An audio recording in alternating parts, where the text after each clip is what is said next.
Advise కట్టేనండి. అమ్మ విషయంలో నేను గొప్పగా ఫీల్ అయ్యేది, కానీ చాలామంది పెద్దలు రిటైర్ అయిపోయి విశ్రాంతి తీసుకుంటున్నటువంటి పెద్దలందరూ కూడా ఆచరించే విధంగా ఒక విషయాన్ని నేను గమనించాను. ఇప్పుడంటే నా దగ్గర ఉంటుంది కాబట్టి ఉన్నాను. అమ్మ విడిగా ఇంకొక ఇంట్లో ఉండేది. ఇన్ని సంవత్సరాలు నాన్నగారు పూర్వం దగ్గర నుంచి ఉండేది.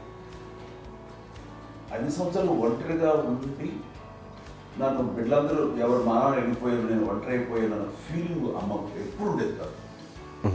తర్వాత బిడ్డలు ఆయా వాళ్ళ టైం బట్టి వచ్చి చూసుకుంటే సరిపోతుంది. అది వారమా, నెలక, 2 నెలక, అసలు ఒకసారి రాలేని పరిస్థితిలో ఉంటుంది. 5-6 నెలల పాటు ఇదే ఊళ్ళో ఉండి పక్క వీధుల్లో ఉండి ఎవరి పనులు వాళ్ళు బిజీగా ఉండి, ఎవరి షూటింగ్ వాళ్ళు బిజీగా ఉండి, ఎవరి ప్రొఫెషన్లో వాళ్ళు బిజీగా ఉండి, ఎవరి ప్రొఫెషన్లో వాళ్ళు బిజీగా ఉండి, తన సంసారం తను బిజీగా ఉంటాను. ఒకసారి అమ్మ ఏమీ ఫీల్ అయ్యేది కదా, ఏంటమ్మా రావట్లేదు, అసలు పట్టించుకోవట్లేదు ఏంటి అంటే, అంతేలేమ్మా అని ఇలాంటి నిరసన మాటలు కానీ, ఈసరింపు మాటలు కానీ, లేకపోతే న్యూనతాభావం కానీ ఇలాంటివి ఎప్పుడు అమ్మకు లేవండి.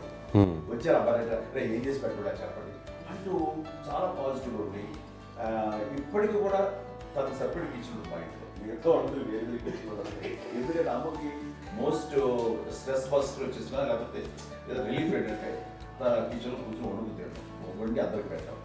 ఇప్పటికీ కళ్యాణ్ బాబు అక్కడక్కడ తిరిగేసి ఎక్కడో చేసి నిరసన చేసి అన్ని రకాలుగా చేసి వస్తే అమ్మకి చాలా జాలి. ఆడేదో ఇంక మేము గుడ్లా కష్టపడుతున్నాం, కానీ ఆడి ఎంతలో వెళ్ళేదో మీ టీవీలో వాటిలో అది ఎక్కువగా చూపించేసరికి వాడే కష్టపడతారు, మేము కష్టపడలేదు ఫీల్ అమ్మకి. అందులో వాడు రాగానే ఎలా వచ్చావా అని అమ్మ ఎక్కడ కళ్యాణ్ బాబు అంటే ముందు అమ్మను అడగాలి ఎక్కడ కళ్యాణ్ బాబు, తను ఎక్కడ ఉంటాడో ఏముంటుందో తెలుసు. అది తెలిసిన తర్వాత ఎక్కడ తను వాడికి ఇష్టమైన బిర్యానీ అవి చేసి చక్కగా పంపించి అన్నీ చేస్తుంది. అట్లాగా బిడ్డలకి పెట్టడమే తప్ప బిడ్డల నుంచి ఈ వయసులో ఎక్స్పెక్ట్ చేయడం లేకపోగా కొంచెం పట్టించుకోవట్లేదు అనే ఒక న్యూనత భావంలోకి వెళ్ళిపోయి సైకలాజికల్ డిప్రెస్ అయ్యే మదర్ మాత్రం కాదు.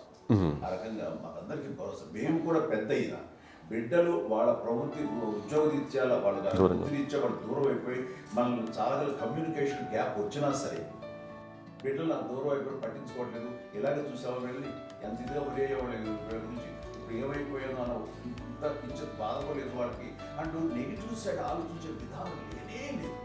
అది మా అందరికి ఎంత కంఫర్టబుల్ అంటే అంత అయితే ఎందుకోకపోతే మాధవ చూసుకుని మాధవ లేకపోతే నాగబాబు వెళ్తుంటాడు కడియడం మా విజయ్ చూసుకుంటున్నది సరే నాకు కళ్యాణ్ బాబు తను చూసుకుంటుంటాడు. ఇలా ఎవరో కూడా వెళ్తూ ఉంటాం. అమ్మ మాత్రం అది వెరీ గుడ్ హెల్దీ. నేను చాలా మంది తల్లిదండ్రులు చూశాను, అవును వాళ్ళు చాలా ఇబ్బంది పడుతూ ఉంటారు, పట్టించుకోవట్లేదు అర్థం చేసుకున్నాము కానీ వాళ్ళు వస్తే బాగుంటుంది కదా అనేది ఉంటుంది. ఫీల్ అవుతారు. అవును అలాంటి ఫీలింగ్ ఏం లేదు. పైగా బిడ్డలు వస్తే వాళ్ళకి ఏం చేసి పెట్టాలా అనే ఆలోచన. అది వెరీ హెల్దీ. చాలా మంది ఆచరించాల్సిన గొప్ప విషయం అనుకుంటాను.